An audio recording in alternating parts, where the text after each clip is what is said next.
یعنی مجھے پاکستان کے حالیہ سیاسی منظرنامے میں سب سے بڑا شکوہ یہ ہے کہ بھائی عوام کو بالادست ہونے دیں یار. لوگ جس کو وہ آدمی پاکستان کا نااہل ترین آدمی ہو, اگر پاکستان کے عوام نے ووٹ دیا ہے تو اس کو پاکستان پہ راج کرنے کا حق ہے.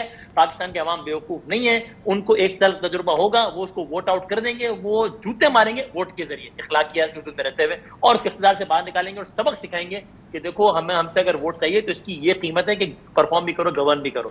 تو اگر ایسی کوئی ایک بھی پریکٹس ہوتی ہے پاکستان میں جس کی وجہ سے لوگوں کا اعتماد ووٹنگ پروسیس پہ 5% بھی جو ہے وہ ریسٹور ہوتا ہے, تو مجھے تو اس سے زیادہ خوشی کسی بات پہ نہیں ہوگی. مجھے 2018 کے الیکشن میں بھی سب سے بڑا اعتراض یہی تھا کہ میرے خیال میں وہ ایک چیز تھی جو کہ اس انداز سے جو پبلک کے مینڈیٹ کو ریفلیکٹ نہیں کرتی تھی, اور اگر اب اگر چیزیں اس طرف جاتی ہیں تو اس سے اچھی کیا بات ہو سکتی ہے. 2018 کے الیکشن پہ اس کو اعتراض تھا, اس نے میرے سے سوال بھی پوچھا تھا الیکشن والے دن, اور اس کے بعد پھر اور اس کے بعد کیا ہوا تھا یاد ہو کچھ اس کے بعد جھگڑے ہو گئے تھے. اچھا کاشف, جو وسیم نے جھگڑے کسی اور سے ہو گئے تھے.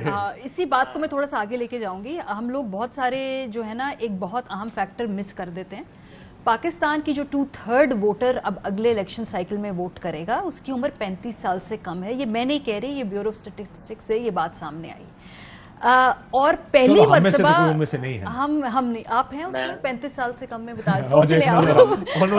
اچھا فاروق سوچنا شروع ہو گئے, انہوں نے کہا میں کی دسا, اب ہم بھی اس سے اوپر ہو گئے. چلے جی, ادھر ہم سب اس سے اوپر ہیں, میں ہی رہ گیا تھوڑا سا اوپر ہو. وسیم رہ گئے, وہ بھی 5-6 سال میں شاید نہیں, 8-10 سال لگیں گے ابھی ان کو, تو یہ تو بڑے معصوم ہیں. اچھا, تو اس میں کاشف صاحب یہ بات ہے کہ جو ایٹ لیسٹ جتنا میرا انٹریکشن ہوتا ہے, جو موجودہ جنریشن ہے وہ ووٹ کی طاقت کے اوپر بلیو کرتی ہے. اچھا, آپ اور میں, ہم جب بڑے ہو رہے تھے, مجھے کبھی نہیں یاد ہوگا کہ الیکشن سے پہلے 5 سال پہلے, ہاں مجھے نہیں یاد تھا کہ کبھی الیکشن سے پہلے ہم کو اتنے زیادہ ایشوز کے بارے میں اویئر ہوں, یا ووٹ کے لیے کوئی خاص طور پہ ہم جو ہے جا کے ووٹ ڈالیں, یا گھر والوں کو ہم نے کبھی دیکھا ہو ووٹ ڈالتے ہوئے. مطلب ہمارے بڑوں نے کبھی ووٹ ڈالا کبھی نہیں ڈالا نا, ایسے کیجول بیہیویئر تھا. اس مرتبہ ایسا نہیں ہے, اور وہ ہم نے ایکچولی اس الیکشن کے ٹرن آؤٹ میں دیکھا ہے. اچھا, میں یہ نہیں کہہ رہی کہ ساری کی ساری یوتھ اٹھ کے پی ٹی آئی کوئی ووٹ ڈالے گی, آبویسلی باقی جماعتوں کی بھی ریپرزنٹیشن ہے, youth P M L N کو بھی کچھ چنک جو ہے وہ ووٹ ڈالے گا, لیکن سائزیبل چنک ہم کمفرٹیبلی کہہ سکتے ہیں کہ اس کو الیکٹورل پروسیس میں پاکستان تحریک انصاف لے کر آئی ہے. میرا مسئلہ صرف یہ ہے کہ اگر ان نوجوانوں کا ووٹ میں, سسٹم میں, ریاست پہ ایک بلیف ہے, اگر وہ سمجھتے ہیں, انہوں نے جا کے ووٹ دیا کہ بھئی ہمارے ووٹ سے فرق پڑے گا, اور انہوں نے دیکھا جی انہوں نے جس کو ووٹ دیا اس کے صندوق میں سے ووٹ نکل آیا, ان کا یہ بھرم رہنے دیں. آپ کیا چاہتے ہیں؟ آپ چاہتے ہیں کہ ان کا ریاست پہ اعتبار ہی نہ رہے؟ مذاق ہی شروع کرتے ہیں. نہیں, سچ بات ہے. مطلب میں کہہ رہی ہے کہ بھائی جان جو میں کہہ رہی ہوں کر دیو, اگلے کہتے ہیں نہیں میں نہیں کرنا. نہیں, تو آپ ایک پوری جنریشن کو پروسیجر سے, ڈیموکریٹک پروسیس سے اگر آپ نکالیں گے تو پھر آگے کیا کیا ہے کاشف صاحب؟ پچھلی 3 جنریشن بھگت لی ہے ایک اور سے. ان بچوں کا اس پروسیس میں جو ٹرسٹ ہے, خدا کے لیے اس کو رہنے دیں. اس ملک کی ریاست کی سلامتی کی ضمانت ہے یہ بات. ٹھیک ہو, آئی ایگری وتھ یو. دیکھیں کچھ چیزوں کی سینکٹیٹی ہوتی ہے, اس سینکٹیٹی کو رہنا چاہیے. مجھے ایسا ہم کہتے ہیں ووٹ کی ایک سینکٹیٹی, ان کی ہوپ رہنے دے, ٹرسٹ رہنے دے بھائی, don't kill that. I agree with that. Waseem, اگر عمران خان صاحب کو نائل کر دیا کیا ہوگا یا کچھ نہیں ہوگا آپ کے خیال؟ ایک تو یہ ہوگا کہ پھر وہ نائل ہو جائیں گے تو الیکشن نہیں لڑ سکیں گے, لیکن چینل آن ایئر نہیں ہے نا, ساروں کو مذاق سوچ رہا ہے. کچھ بھی کہتے ہیں کاٹ لوگ دیکھ رہے ہیں, چلو کوئی گل نہیں, مذاق ہی کر لیں. خیر ایسا میرے ذہن میں لطیفہ گیا, میں کہا نہیں زیادہ ہی کیجول ہو جائے گا پھر معاملہ. سر میرا خیال ہے کہ پولیٹیکلی مطلب ذرا ایک کیوس ہو جائے گا. دیکھیں نواز شریف صاحب کو جب نااہل کیا, اور جس میں اگین وہ میری بھی رائے وہی ہے کہ وہ جو نااہلی والا معاملہ تھا وہ تو میرے لیے بڑا حیران کن تھا, وہ جو وہ ریسیویبل تنخواہ پہ, پھر وہ نیب کا معاملہ الگ, تو اس سے بھی بہرحال اگر کہ انہوں نے منی ٹریل نہیں دیا اور سارا کچھ, لیکن ایک چیز ڈائر ڈاؤن تو نہیں ہوئی نا, بلکہ آپ کو کہیں نہ کہیں سے آ کے ہانٹ ہی کرتی رہی. کاشف آپ کو یاد ہے آپ نے مجھ سے سوال کیا تھا, مجھے آپ نے کٹہرے میں بٹھا لیا تھا میرے ہی پروگرام میں, اور مجھ سے سوال کیا تھا کہ بتاؤ یار نواز شریف تمہارے خیال میں ہے کرپٹ ہے یا نہیں ہے کیا؟ تو میں نے یہ کہا تھا کہ میں بالکل سمجھتا ہوں کہ نواز شریف صاحب نے کچھ ایسے بنیادی سوالات کے جوابات عدالت میں نہیں دیے ہیں جو کہ ان کو دینے چاہیے تھے. لیکن میں یہ بھی سمجھتا ہوں کہ نواز شریف صاحب جتنے کرپٹ ہیں اس سے 1000 گنا زیادہ کرپٹ ہوتے ہیں, لیکن بیہیو کر رہے ہوتے تو نواز شریف صاحب کے ساتھ وہ نہیں ہوتا جو کہ ہوا ہے.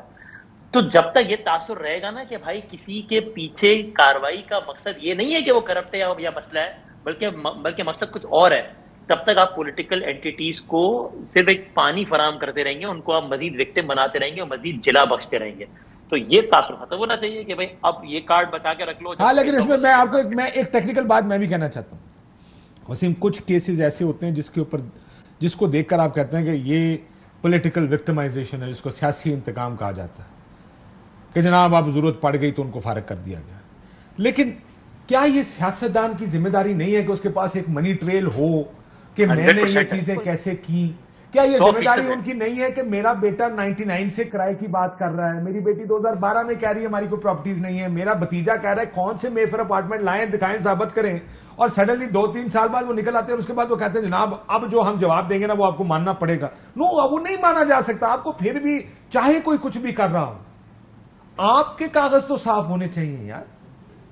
100% ایسے ہی، اس میں کوئی دو رائے نہیں. نہیں، میں نے اب سے یہ عرض کی تھی کہ نواز شریف صاحب کے پاس اگر یعنی وہ اس سے زیادہ بھی ویک ان کے پاس ڈاکیومنٹس ہوتے لیکن معاملات ٹھیک ہوتے تو ان کے خلاف کچھ نہیں ہوتا. یہ جو بدامی بات کر رہا ہے نا، دیکھیں اس سے پہلے بھی آپ آ جائیں نا، اس سے پہلے ایک حدیبیہ کیس کا NRO نہیں تھا؟ پرویز مشرف سے کیا لیا تھا؟ NRO ہی لیا تھا نا پرویز مشرف سے، اور اس کے پاؤں بھی پکڑ دیے تھے، پکڑ کے ملک سے باہر بھی چلے گئے تھے، ساری تحقیقات بھی رک گئی تھی، نیب کے افسران بھی تبدیل ہو گئے تھے، سب کچھ ہو گیا تھا.